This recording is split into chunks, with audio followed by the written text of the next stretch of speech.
Following portion of Daytime Tri-Cities is sponsored by ETSU Health. Once again, it is time to have a great conversation with a local provider with Meet Your Provider with ETSU Health. And today it's Dr. Marty Olsen. And Doctor, thank you for taking some time out of your busy schedule to have a conversation with us today.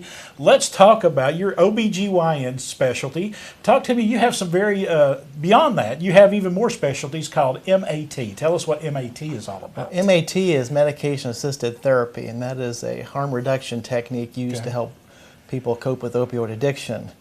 And I'm very passionate about it. It turns out that 10% of pregnant women in our region are on a medication called Suboxone. Right. And we have a pioneering program at ETSU where we've been able to drop the Neonatal Abstinence Syndrome rate. That's when babies withdraw from these medications. It's called Neonatal Abstinence Syndrome, or NAS. So our rate is 10%. The national average is 50%.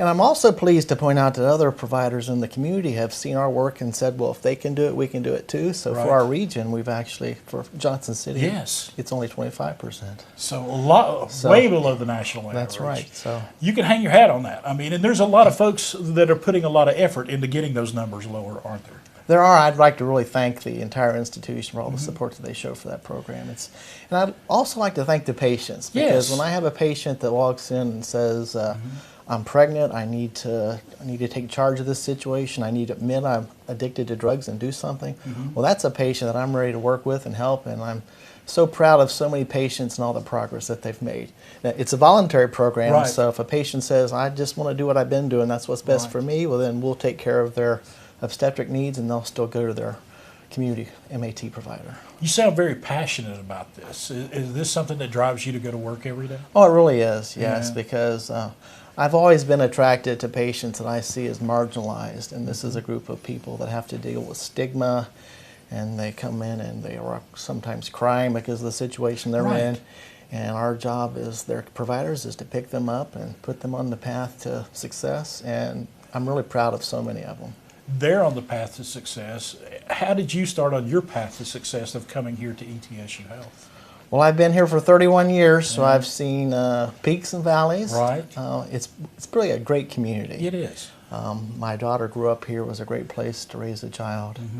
I'm an Appalachian myself, so I really enjoy this particular population because we have things to share. We all like outdoor activities together.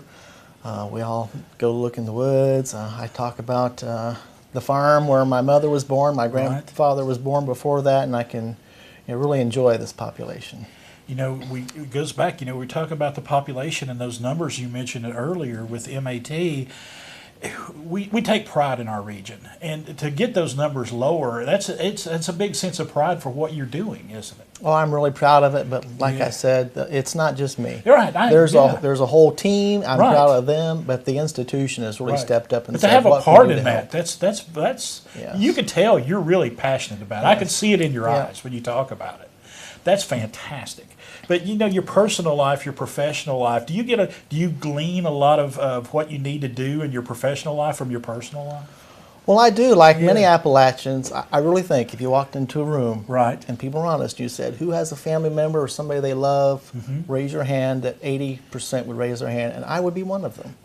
So there is that passion about the situation, that this is a disease process that we need to address and come together, and I'd really like to do whatever I can do to cut down the stigma. This is a disease like other diseases. It's got a diagnosis. Let's just talk about it and let's treat it. Do you think, looking into the future, you think you're going to be able to get those numbers even lower? I do, yes. Yeah. What's it going to take? Well, our program is actually, I would say it's a pilot program, because around the nation they think what we're doing is wrong. Okay. And we have said, well, what you're saying may work in Washington, D.C., that's fine, but in Appalachia, we have the experience, we're going to take care of our patients in a new way. And claims are made that there are no long-term effects. When the babies are born, they're at risk of having heads that are smaller. So would you want a normal baby, or would you want one with a small head? I'd want a normal one. So the first thing we got to do is to get the self-proclaimed experts to admit that there's a problem that needs to be addressed and that we can do better. Now, there's lots of good people out there doing the same things I'm doing, but it is a multi-billion-dollar industry, addiction management, and sometimes money makes things move slower than they need to move. I get you. Doctor, thank you so much for Thank the you. work that you're doing. All right. Absolutely. We appreciate that so much for the folks here. We really do.